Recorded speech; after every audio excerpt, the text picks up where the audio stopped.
buenas noches, queridos amigos televidentes. Otro martes más, en el cual a partir de las 9 de la noche por Canal 30 Televisión Manavita, la academia de excelente nivel que propone la Universidad San Gregorio de Portoviejo, se hace presente a través de este programa. Hablamos Derecho. Esta reunión que pretende llevar a usted conocimiento jurídico, historias legales, ese soporte que usted requiere para deambular en su cotidianidad con ese acervo que es tan importante y determinante para que podamos convivir plenos conocedores de nuestros derechos y obligaciones. Ese es el propósito de la Universidad con Corazón, la Universidad San Gregorio de Portoviejo. Hoy tenemos, como toda la vida, un tema de relevancia especial, porque mucho se habla de los derechos de los trabajadores, mucho se habla de las conquistas del obrero, mucho se habla de la evolución de las leyes en el sentido de proteger del garantismo laboral, de instituciones como aquella que los romanos ya propusieron, el indubio pro reo, es decir, el indubio pro operario,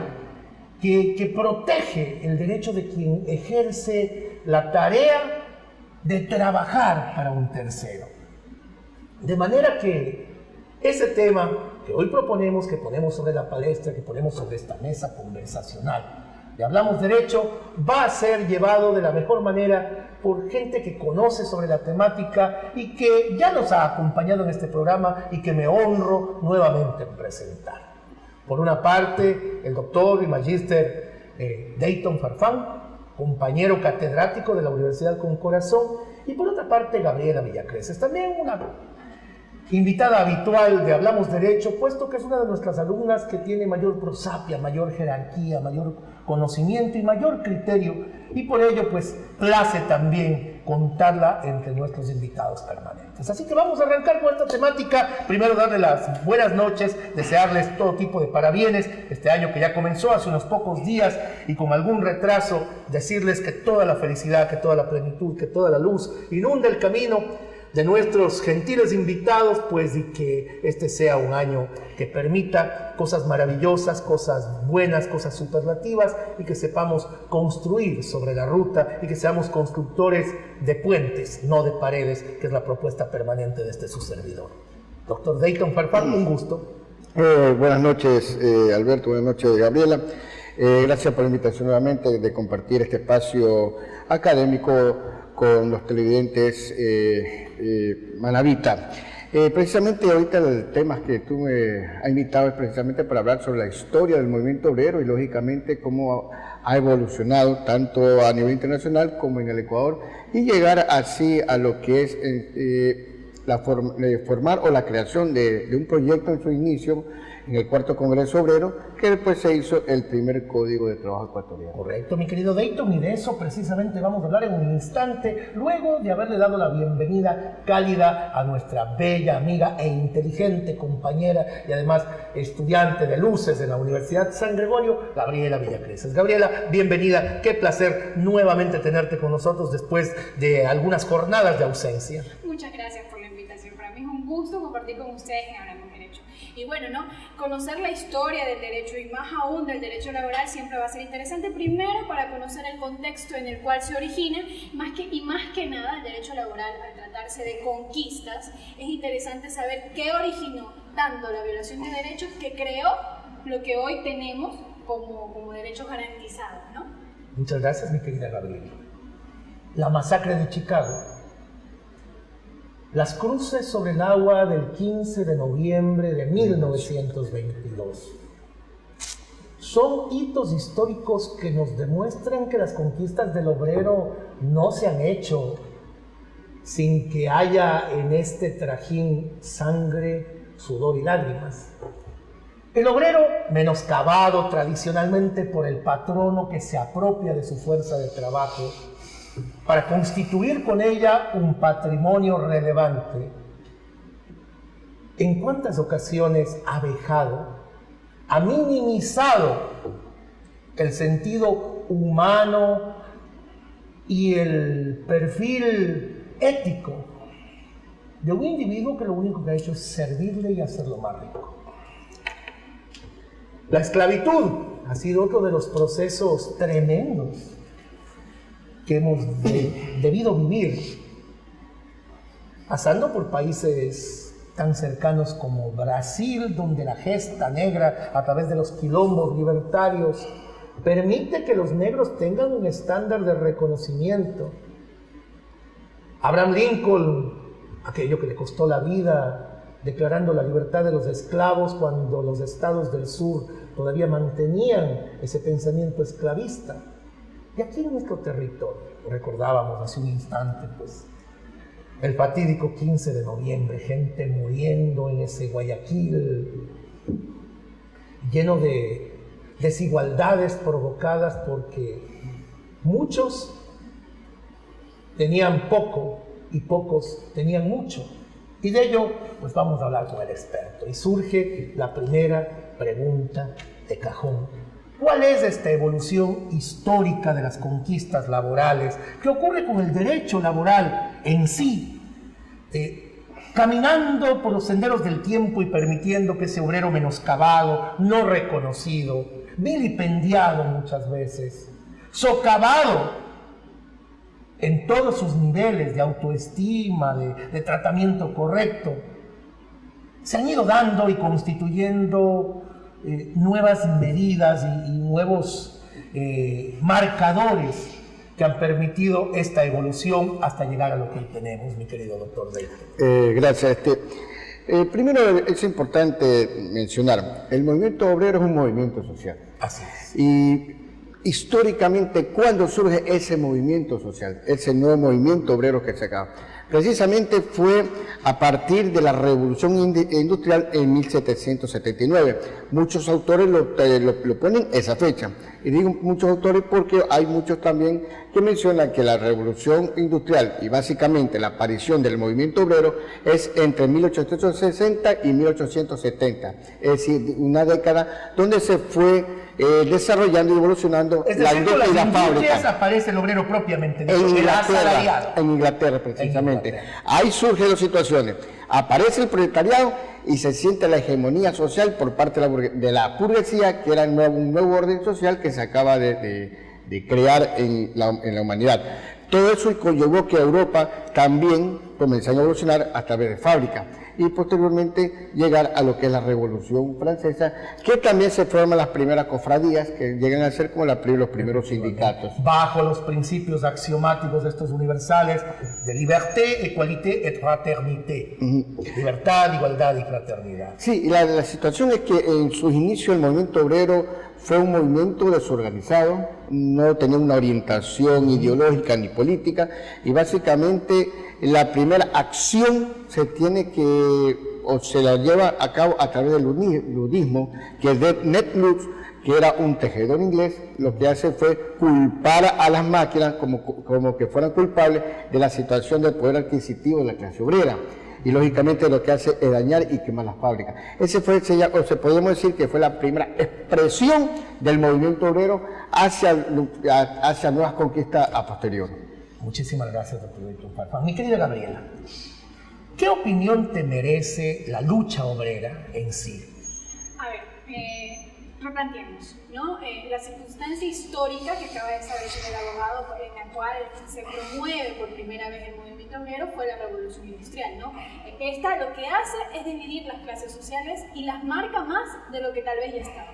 O sea, no es que antes de esto no existían los campesinos, ¿no? Pero había sociedades de castas, pero no tanto de clases. Exacto, las sociedades eran distintas. Entonces, ¿qué hace la Revolución Industrial? Es como que reordena. Entonces, este fenómeno, por decirlo así, llamado Revolución Industrial, no solamente generó consecuencias sociales, porque existieron jurídicas en sí, sino Gabriela, perdona que te interrumpa, pero había incluso en esa época como un determinismo. La gente creía, y la religión jugó un papel importante allí, para hacerle creer a ese campesino, para hacerle creer al esclavo, que esa era la razón divina, es decir, que había un mandamiento superior que determinaba que eso estaba bien, y la gente como que estaba de acuerdo con ese tipo de vida.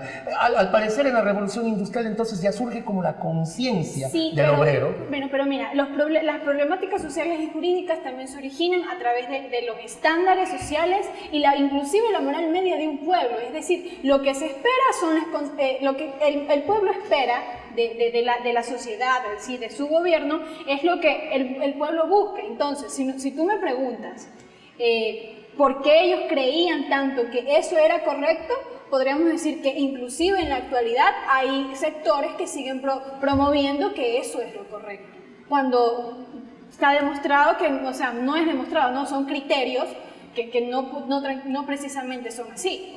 Ya, el punto está en que a través de esta división más marcada de las clases sociales, ¿no? Donde el obrero se vuelve, donde existe una explotación obrera, por lo que se crea un movimiento obrero, desde ahí tenemos los puntos claves para conocer el origen Gabriela, de lo que hoy jugó la religión en este estado como de inacción que el obrero primigenio tenía hasta lograr conseguir esa conciencia? Parafraseando a Marx, diríamos que la religión es el opio del trabajador también, no solo del pueblo en general. La religión y el Estado en sí. Yo siempre he creído que criticar la religión es criticar también al Estado, porque si bien la religión ha violado derechos humanos, ha creado, inclusive, bueno, tal vez la religión es un poco más fuerte porque influencia a través de un sesgo espiritual que es aún más fuerte aún, pero tanto el Estado como la religión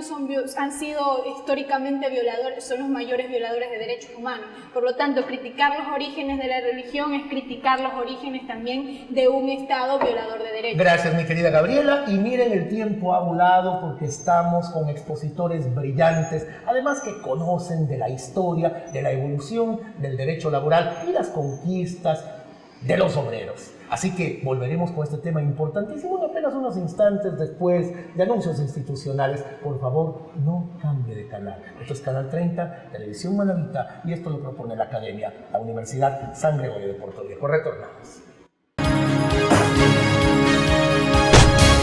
El Departamento de Bienestar Universitario de la Universidad San Gregorio de Puerto Viejo te ofrece los servicios de orientación y acompañamiento, trabajo social, secretaría, servicio médico, odontológico, psicológico y de enfermería. Departamento de Bienestar Universitario, Universidad San Gregorio de Puerto Viejo.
Distinguidos televidentes, segunda parte de Hablamos Derecho, esta propuesta académica de la Universidad San Gregorio de Puerto Viejo y de su carrera de Derecho.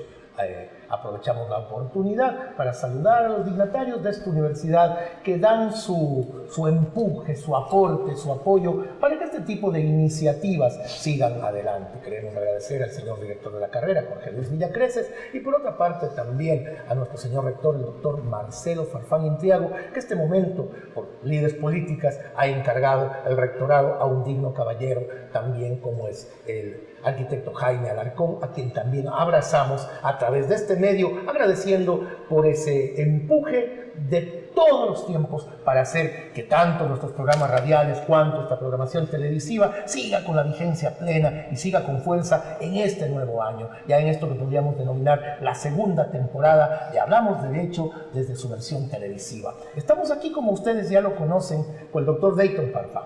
Él es un viejo militante de la izquierda, de esa izquierda inteligente, de esa izquierda analítica, un conocedor del movimiento obrero, y por otro lado, Gabriela Villacreces. Como ustedes habrán visto, mujer inteligente, a más no poder, analítica, pensante, sesuda, y a quienes hemos invitado para sostener en este programa la evolución del movimiento obrero. La pregunta que viene de cajón después de los antecedentes generados, en su mayoría históricos, sería: ¿qué causas? ¿Cuáles son los motivos, las razones, señor doctor Dayton Farfán, para que se inicie ya el movimiento obrero? ¿Por dónde el obrero se da cuenta de que está siendo menoscabado en sus derechos y siente ya la necesidad de reclamarlos, de poner sobre la mesa, sobre el tapete, pues estos que eran sentimientos claros, en primer momento ya de rebeldía, y en segundo término incluso de insurrección? Cuando el obrero se da cuenta de que está siendo maltratado, que no le está siendo pagado lo justo y que era ya el tiempo de levantarse y de transformar. Bueno, como te decía en el primer bloque, inicialmente el movimiento obrero fue un movimiento desorganizado, que en sí comenzaron medio a unirse para pelear en base a aumento salarial. ¿Por qué? Porque a inicio de la revolución industrial, la clase obrera, como tú dices, era explotada, era vilipendiada, había pérdida salarial, abusivo o excesivo jornada laboral, donde también se generalizó la explotación a los menores en cuanto a lo laboral. Todo eso surgió que ya entre los años de 1838 a 1848, ya la acción política del movimiento obrero inglés asuma otro rol importante dentro de la sociedad. Primero a través del cartismo. ¿Qué era el cartismo? Es que el movimiento obrero, unido ya en sindicatos, en cooperativas, enviaban permanentemente cartas al Parlamento inglés manifestando sobre su situación laboral y que querían mejores situaciones de vida. Y lógicamente también exigiendo ser parte de la actividad política, de la participación política en cuanto a la elección, pues exigían el voto universal, por lo menos para los hombres. Lo que significaba que en ese momento el movimiento obrero o los obreros o el proletariado en sí no tenía acceso a la elección, no tenía acceso al libre... Muchas gracias, señor doctor. Mi querida Gabriela, en esto que ya queda expuesto con inteligencia plena por parte del doctor Dayton Farfán, cabe hacer una pregunta. ¿Qué tan importantes son las ideologías en este contexto? ¿Cuándo las ideologías comienzan a importar como herramienta que esgrime el obrero para defender sus derechos? Pues yo diría que si se trata de derecho laboral, ¿no? de los derechos del obrero, las ideologías sí priman. Y no dudo en decir lo opuesto. Las leyes, ¿no? Inclusive en la actualidad, que se promueven, responden a un sistema ideológico. Querramos o no, un sistema de gobierno, ¿no? Que hay que diferenciarlo con un Estado, en el cual sea netamente empresarial, va a promover leyes que garanticen beneficios al empresario, al más poderoso, mientras que un sistema y una ideología social va a buscar proteger al más débil. ¿Pero crees tú que los obreros necesitaban ideólogos que un poco armen el marco estructural y de pensamiento que permita que su lucha sea articulada, sea contextual, sea coherente y sea organizada? Totalmente. Si no hubiera... Mira, no, se habla mucho y se critican mucho las ideologías. Tal vez porque en el contexto social que estamos en este momento creamos que no son necesarias. Pero en ese momento y lo que respondía socialmente en esos actuales momentos, estamos hablando de 2 siglos pasados, eran necesarias. Si no hubiera sido por ideólogos que planifiquen, que tomaban teorías, que aportaban teorías y querían ejecutar esas teorías, a lo mejor no concebiríamos al derecho laboral, al derecho, inclusive al derecho penal, como lo concebemos hoy en día. Muchísimas gracias, mi querida Gabriela. Señor doctor Dayton Farfán, sigamos hablando de estos primeros movimientos, como aquel del ludismo, y de allí quizás si usted nos puede llevar hacia los primeros socialistas que tienen una versión diferente. Ya no es todo para el patrono, ya no es todo para el hombre acaudalado, ya no es todo para el industrial, sino ya se comienza a generar esa conciencia de que los hombres debemos ser iguales, de que los hombres debemos tener las mismas oportunidades, de que los hombres debemos ser reconocidos.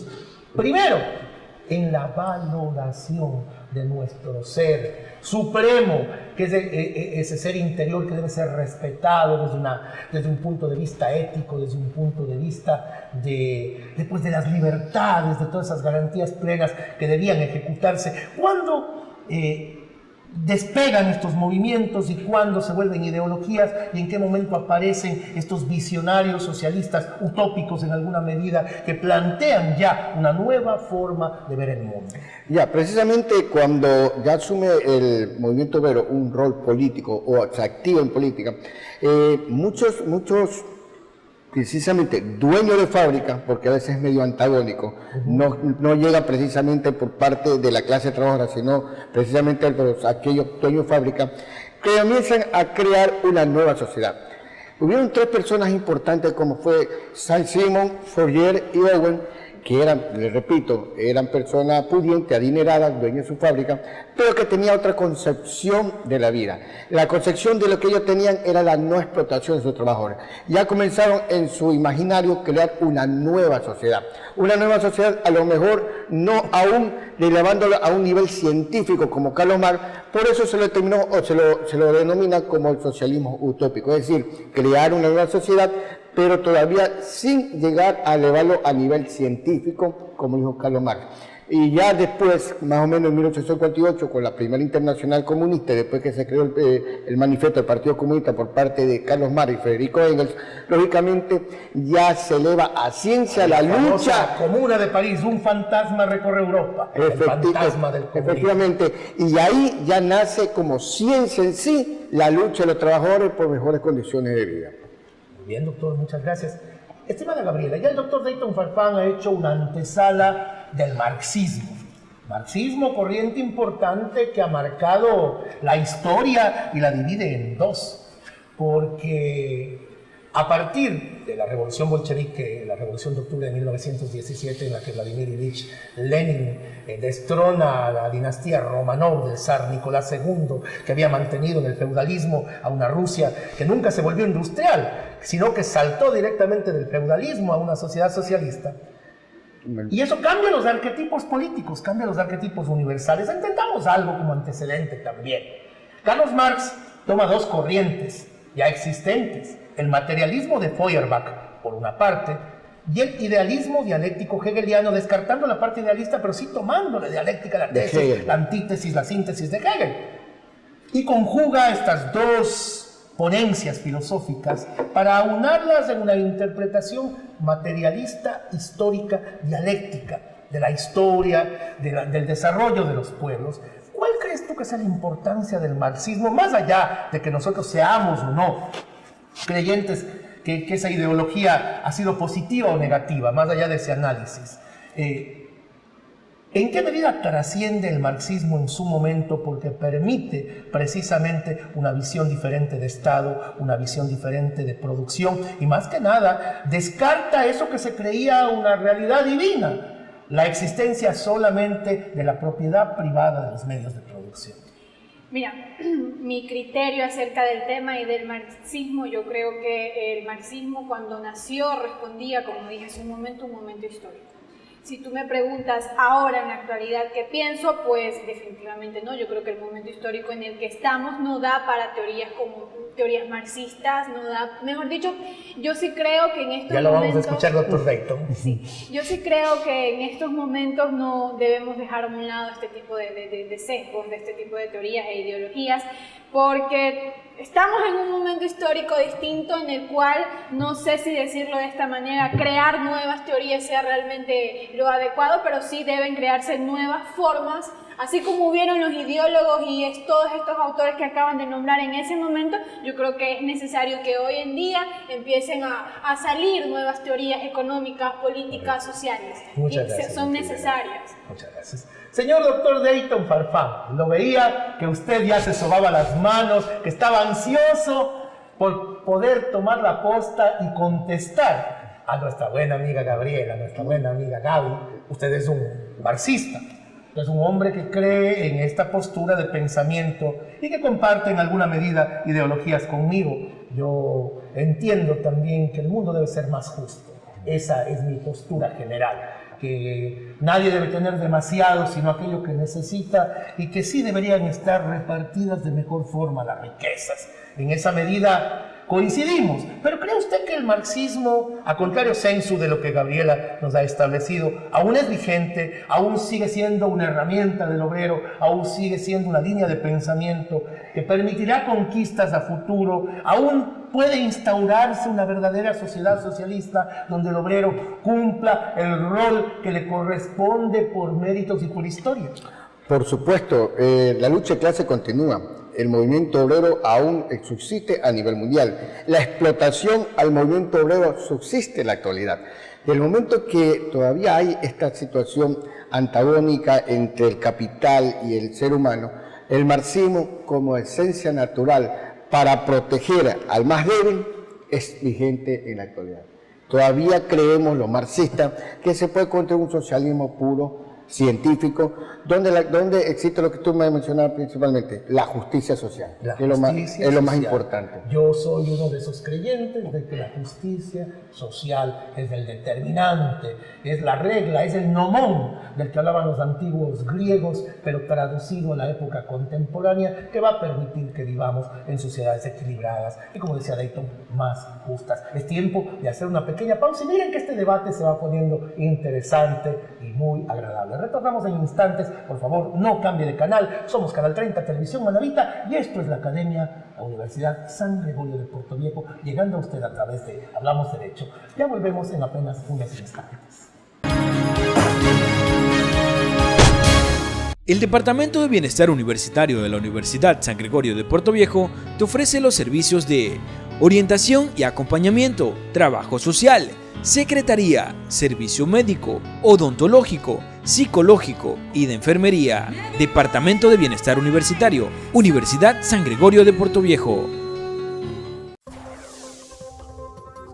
La Universidad por Dentro, el programa de la Universidad San Gregorio de Puerto Viejo, donde se te informará los acontecimientos de la semana del campus universitario. La Universidad por Dentro.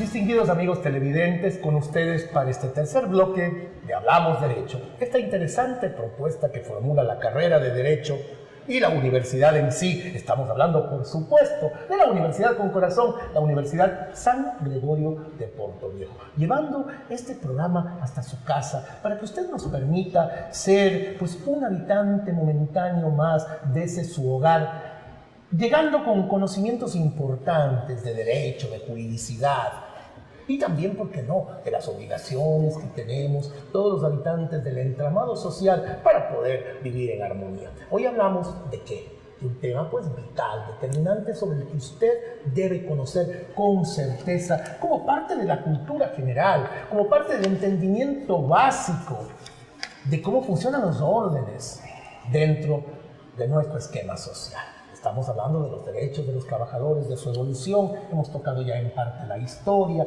hemos hablado aún de los socialistas utópicos, vimos a Saint-Simon, vimos a Fourier, vimos a los más importantes, y pues también hemos visto la importancia de las ideologías. Todas estas trasuntan ese caminar y se trasvasan a la realidad ecuatoriana. Un Ecuador que, como sabemos, no está exento de problemáticas sociales terribles.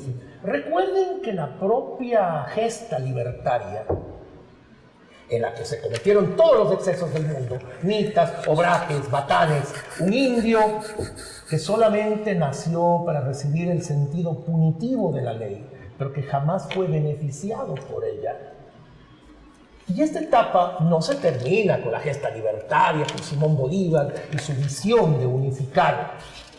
Y en lo sapiente que Bolívar fue, nutrido como estaba por el enciclopedismo francés, había leído pues con profusión a los más grandes pensadores y había sido monitoreado por dos hombres mayúsculos como fueron don Andrés Bello y su maestro Simón Rodríguez, no se le pasó por la cabeza que ese salto que él estaba dando no era sino un cambio de manos del poder.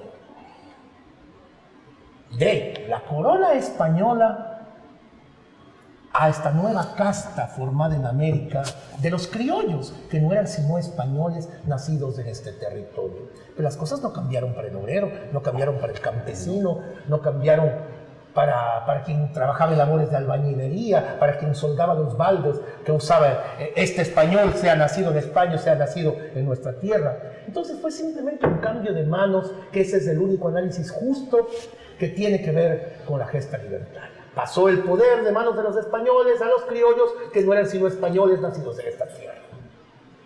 ¿Cuándo comienza en el Ecuador, señor doctor, a manifestarse de forma plena la vocación obrera de insubordinarse, de levantarse, de exigir, de luchar, de pelear con esa fuerza necesaria, con ese aplomo, con esa mística que se requiere para llevar adelante procesos transformacionales determinantes? El naciente movimiento obrero en el Ecuador va ligado a la naciente industrialización que se venía dando en el Ecuador a finales del siglo XIX e inicio del siglo XX. Mire que a nivel mundial se está dejando a un lado la situación de del gran capital a través de la libre competencia para transformarse en grandes monopolios. Esos monopolios precisamente ingresan en los años que yo le dije para implementar situaciones de industria y fábrica en el Ecuador. Ahí es que, como le dije anteriormente, nace y surge el movimiento obrero en el Ecuador, principalmente las grandes fábricas internacionales de cacao, que en ese momento era nuestra mayor fuente de exportación. ¿Cuándo los obreros comienzan a asociarse, doctor? Precisamente a finales del siglo XX, también con la influencia a nivel mundial de la situación del marxismo que estaba en boga, y más allá que lo que tú decías en 1917 con la revolución rusa, ya el movimiento obrero del Ecuador ya comienza a asociarse, principalmente aquellos zapateros, peluqueros, cada uno en su ramo, para proteger a los artesanos, pero en su ramo. Estas cofradías. Exactamente, para defender su situación de vida, para mejorar su condición laboral, que básicamente está todavía siendo retrasado en cuanto a desarrollo en referencia a lo que fue Europa. Europa ya había avanzado un poco más en la protección de los derechos de los trabajadores, y aquí recién estaba en situaciones de ir progresando en esa evolución. Doctor, habíamos tocado al inicio de este programa una gesta icónica en el devenir de la lucha obrera, que es precisamente el 15 de noviembre de 1922, recordado con esta analogía de las cruces sobre el agua, por el hecho de que pues, la gente comenzó a colocarlas sobre el río Guayas por la cantidad de cadáveres que allí flotaron ante esta matanza terrible que la historia recordará como una de las jornadas más oscuras, más tremendas en la historia laboral del Ecuador. ¿Podría usted narrarnos un poco el contexto en el que ocurre esta problemática que genera las cruces sobre el agua? Bueno, gracias a ese hecho histórico, como tú lo dijiste, Alberto, una de las épocas más oscuras de la historia de la clase obrera ecuatoriana, precisamente fue elevando su nivel de lucha por parte de todos los trabajadores.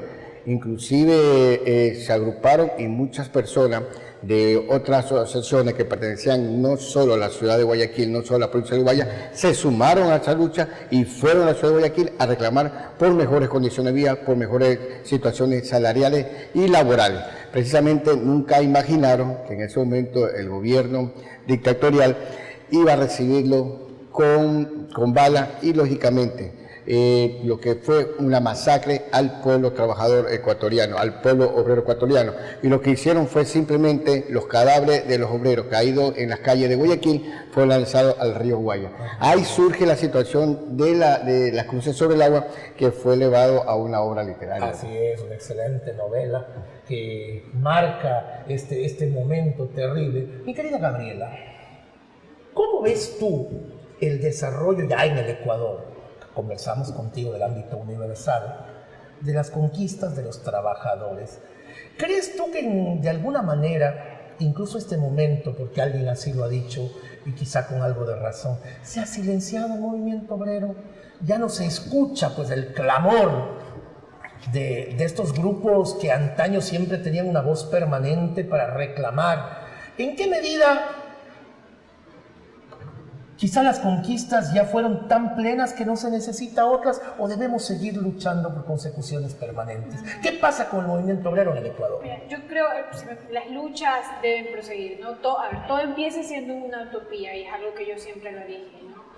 Tal vez en estos momentos tenemos lo que antes aspiramos a tener, pero no significa que se va a estancar ahí. Recordemos que el derecho es progresivo.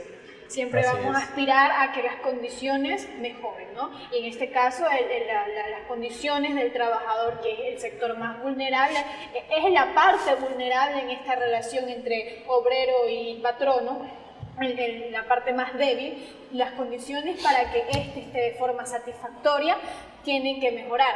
Ahora, la lucha siempre ha sido, y yo creo que la lucha actual es la estabilidad laboral. La actividad del movimiento obrero sí considero que está silenciada. Ahora, los motivos por los que estén silenciadas van desde razones políticas a razones también culturales. Van desde razones culturales, razones políticas, pero la lucha hoy en día considero que es desde la estabilidad laboral. Yo creo que sí se han dado grandes avances en el país. La última constitución es una muestra de aquello, los mandatos que existieron después de la constitución también son una muestra ferviente de que se buscó realmente conseguir una estabilidad laboral. Luego hemos tenido un par de leyes reformatorias al Código de Trabajo. Se ha proseguido y se ha buscado una estabilidad y una protección al obrero. Sin embargo, considero que si hay una deuda pendiente aún existente en lo que es derecho laboral, es con respecto a la estabilidad laboral, que no se tiene del todo y que es la lucha con la que debería ser la bandera de lucha aún de los movimientos obreros, que razón tienes al decir que no se han... Sí, se ha dejado de escuchar un poco la voz del obrero. Señor doctor, ya Gaby tocó el Código Laboral, el Código del Trabajo. Pasan 16 años, desde 1932, desde el 15 de noviembre, al año de 1938, en que de manera quizá increíble, es un militar el que hace grandes transformaciones en nuestro país. Es una dictadura. Una dictadura. Suelen ser los regímenes democráticos aquellos que instrumentan grandes cambios, grandes transformaciones, producto de las luchas. Mas ocurre en el país lo contrario. El general Alberto Enríquez Gallo. El Ecuador es uno de los pocos países que tiene un dictador de grata recordación. Y ese es el caso de este prohombre, que permite la aparición de leyes evolucionadas en tiempo y espacio. Y 1938, como lo dije, es precisamente la fecha de emisión de un código que a todas luces marcaba pues o tomaba una bandera en el mundo, porque era realmente transformador, repito. El código de 1938 trae ya jornada de 8 horas, trae descansos obligatorios y trae un sinfín de pormenores que hasta el día de hoy son la sustancia básica del derecho laboral. ¿Hasta dónde la influencia del general Alberto Enríquez Gallo y esa visión de cambio a través de todas las leyes publicadas, que no solamente son en el campo laboral, permite que el obrero tenga un antes y un después de aquella legislación, doctor? Bueno, es importante primero mencionar que el movimiento obrero está envuelto de persecución y clandestinidad, siempre desde su aparición en 1779 hasta la actualidad. En el cuarto Congreso Obrero, 1938, el movimiento obrero plantea a varios juristas de destacada connotación en ese momento para que realicen el proyecto del nuevo Código de Trabajo. Una vez que fue aprobado en el Congreso Obrero, este fue remitido al entonces Congreso Nacional y para ser aprobado, el cual fue aprobado, como tú dijiste, en 1938. Pero no significa que no tenían leyes que normaban el desenvolvimiento obrero patronal. Antes de la existencia de 1938 del Código de Trabajo, sí existían normas que estaban basadas, por ejemplo, en 1916, en el gobierno de Baquerizo Moreno, ya se determinó las 8 horas de trabajo y 6 días a la semana. Antes de 1916, bueno, el trabajador laboraba 12 horas, 14 horas y trabajaba de domingo a domingo. Así es. Ya en 1916 ya medio se formó. En 1921 ya se hicieron normas que iban a regular la situación de los accidentes de trabajo y las enfermedades profesionales. Básicamente habían normas importantes que fueron después recogidas en el nuevo Código de Trabajo de 1938. Muchísimas gracias, doctor. Nos indica nuestro director de piso que es tiempo de hacer esta pausa final para luego entrar a la parte definitiva de este programa en su cuarto bloque. Retornaremos luego de anuncios institucionales y volvemos en apenas unos instantes. Por favor, no cambie de canal y recuerde que este es un programa de la Universidad San Gregorio de Puerto Viejo y de su carrera de Derecho. Hablamos de Derecho. Estamos con ustedes y ya volvemos. El Departamento de Bienestar Universitario de la Universidad San Gregorio de Puerto Viejo te ofrece los servicios de orientación y acompañamiento, trabajo social, secretaría, servicio médico, odontológico, psicológico y de enfermería. Departamento de Bienestar Universitario, Universidad San Gregorio de Puerto Viejo.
Estimados amigos que nos miran desde la televisión, este es el último bloque de Hablamos Derecho, su cuarto bloque, y recordándoles siempre que este es un programa que propone la Universidad San Gregorio de Puerto Viejo, la academia, la universidad con corazón, y lo hace a través de su carrera de Derecho, en este programa conducido por su servidor, que es un catedrático más de esta universidad y de esta carrera. Y tenemos como invitados el día de hoy al doctor Leighton Farfán, también importante jurista, conocedor del derecho laboral, internacionalista, maestro en todo aquello que estamos tratando el día de hoy, y un estudiante que ustedes ya lo han escuchado varias veces, brillante, que también hace este equipo que nos permite hoy llevarle la evolución del derecho laboral, la evolución del movimiento obrero y las luchas también sindicales que han hecho pues que en este momento ya el trabajador tenga otro tipo de reconocimiento y otro tipo de percepciones dentro del espectro social.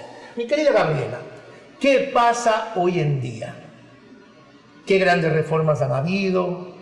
¿Cuáles han sido las transformaciones? Ya nos remitimos a este código único y especial que genera un antes y un después, que es el del general Alberto Enríquez Gallo en 1938. Pero actualmente, ¿hacia dónde va el movimiento obrero, sus conquistas? ¿Qué nos traen las leyes? ¿Qué nos trae la Constitución garantista plena de no solamente pues del buen vivir, sino dentro de ese garantismo está también el derecho al trabajo, el derecho al respeto al obrero? ¿Qué ocurre en el entorno actual en términos legales y en términos sociales?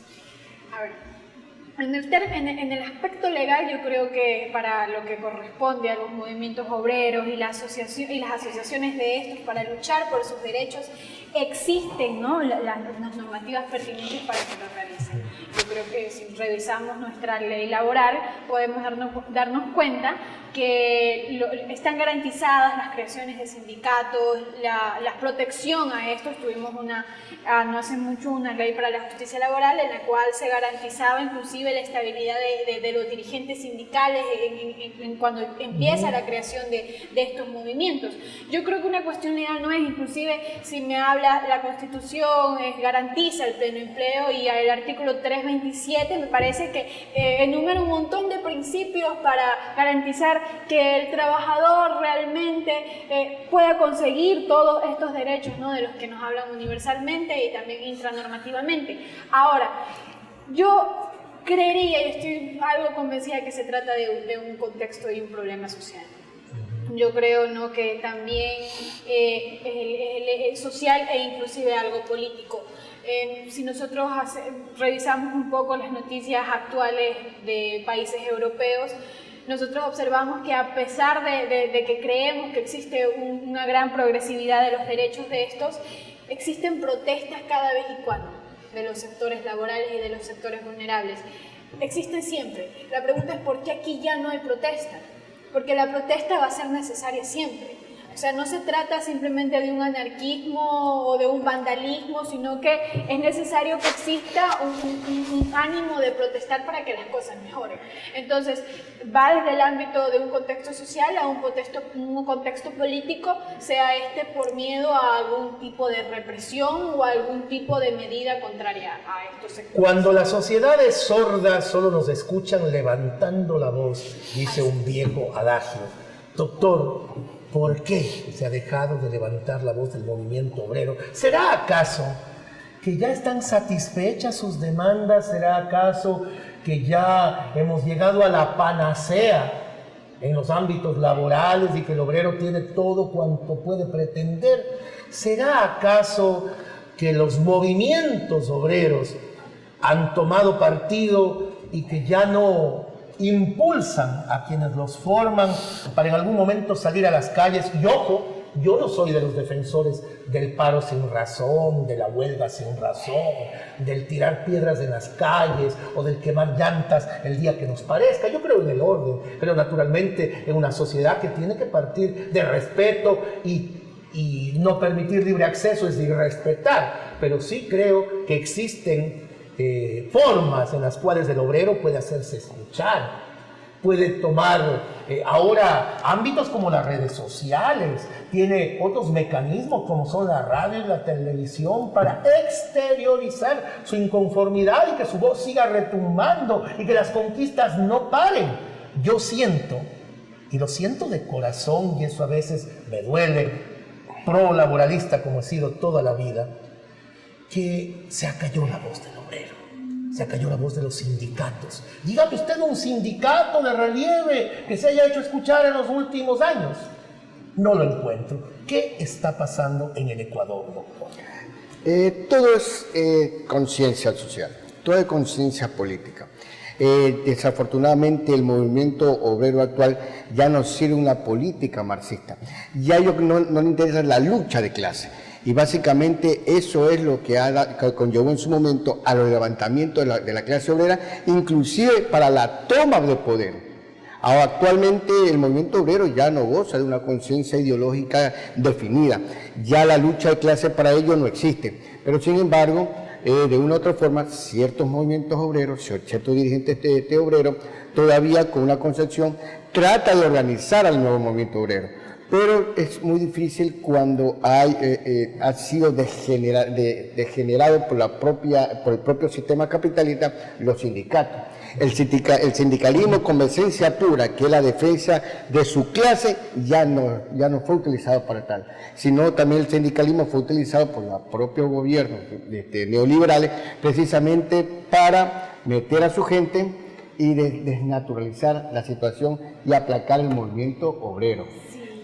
Y yo creo, Gaby, por favor, yo creo que ese es un problema que se está dando no solamente, por decirlo, al movimiento obrero. El hecho de meter a gente de gobierno en ciertas instituciones que están precisamente para vigilar la acción del gobierno, para fiscalizar la acción del gobierno. Tomar la Secretaría General de los qué sé yo, los gremios. Quieren meter gente en las instituciones de educación superior, quieren meter gente en los gremios profesionales. Un ejemplo está en los colegios de abogados, cuando intentan meter a gente del gobierno para liderar los colegios de abogados para que no sean precisamente inclusive un ente de control, de crítica, que es necesario. Entonces, el meter gente de ellos, yo creo que eso debilita los gremios, las instituciones, las organizaciones que precisamente están para esto, ¿no? Para luchar porque sigan habiendo derechos, para luchar que se mejoren los derechos y que no se violen estos mismos. Doctor, usted quería intervenir ahí, tenía alguna puntualización. Sí, quiero acotar un poquito más de la intervención que dijo Gabriela acerca de los gremios. Mira un ejemplo claro de la intervención por parte de los gobiernos o del Estado acerca de, para no solo a los gremios, sino también a los sindicatos, a las cooperativas, etc. Un ejemplo práctico. Uno de los gremios fuertes a nivel nacional, que siempre estaba en la lucha permanente en las calles por reivindicaciones sociales de su gremio, que es la Unión Nacional de Educadores, este gobierno no pudo electoralmente combatirlo, y ¿qué es lo que hizo? Formó un gremio aparte que se llama la Red de Educación.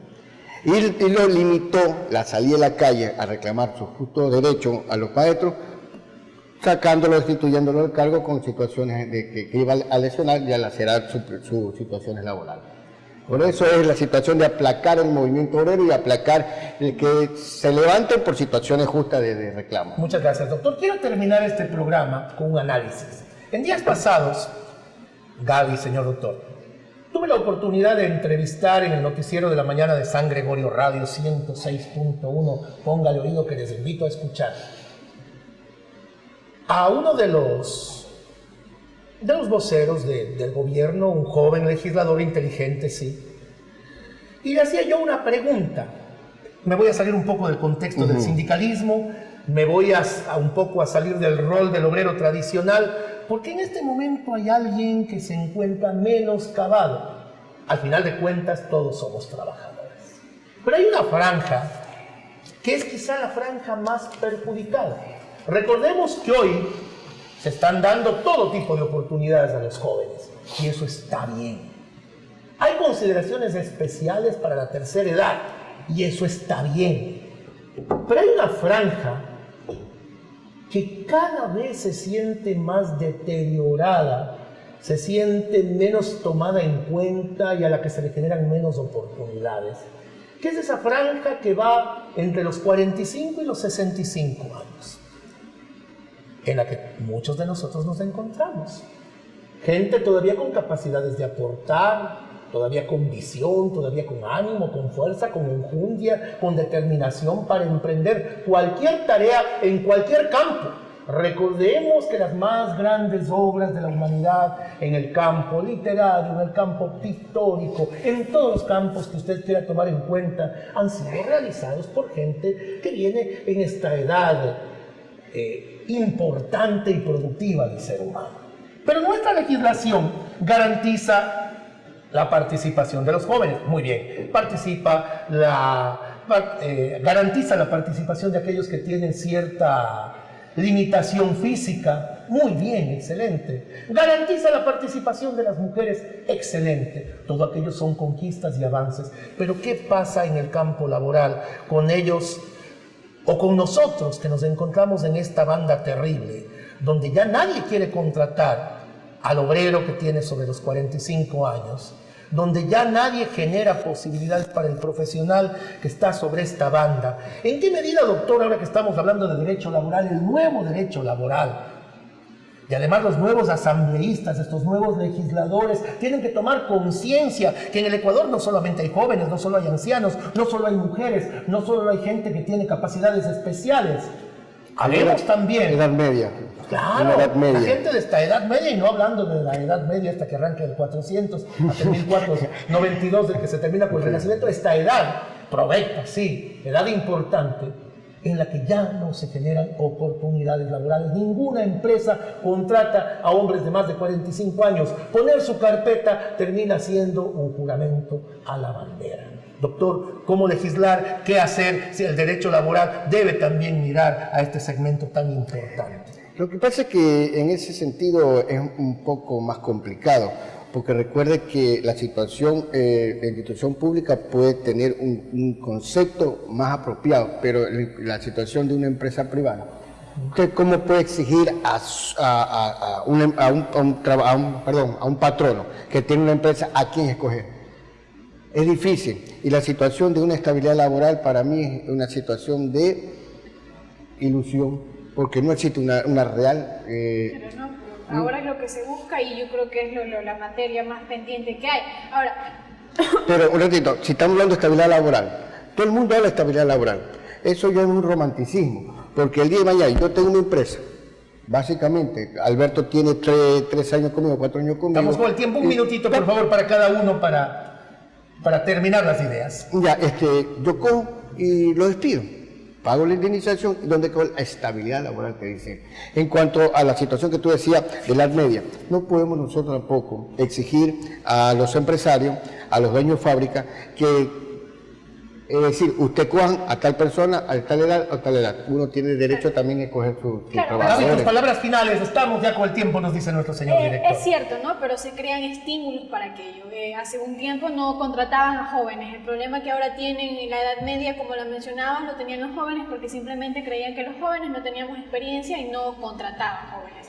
Entonces se crean estímulos para que estos sean contratados. De la misma forma las personas con discapacidad. No se crean personas con discapacidad y se crean ciertos tipos de acciones para que estos puedan ser contratados. Ahora, ¿valdrá o cabrá aquí algún tipo de estímulo para que se contrate gente de la una media? reforma que establezca bandas, así como se exige exacto. que hayan jóvenes, que hayan mujeres, también que un componente Exacto. porcentual Entonces, de las empresas ese sería tenga un personas tema, entre 45 y 65 ese sería años. un tema a analizar entonces. Es un tema muy importante muy y al cual les importante. invito desde ya. Señor doctor, estimada Gaby, quiero proponerles que hagamos un programa de Hablamos Derecho, porque yo me reúno siempre con amigos que obviamente tienen una edad similar a la mía y todos se encuentran en la misma situación.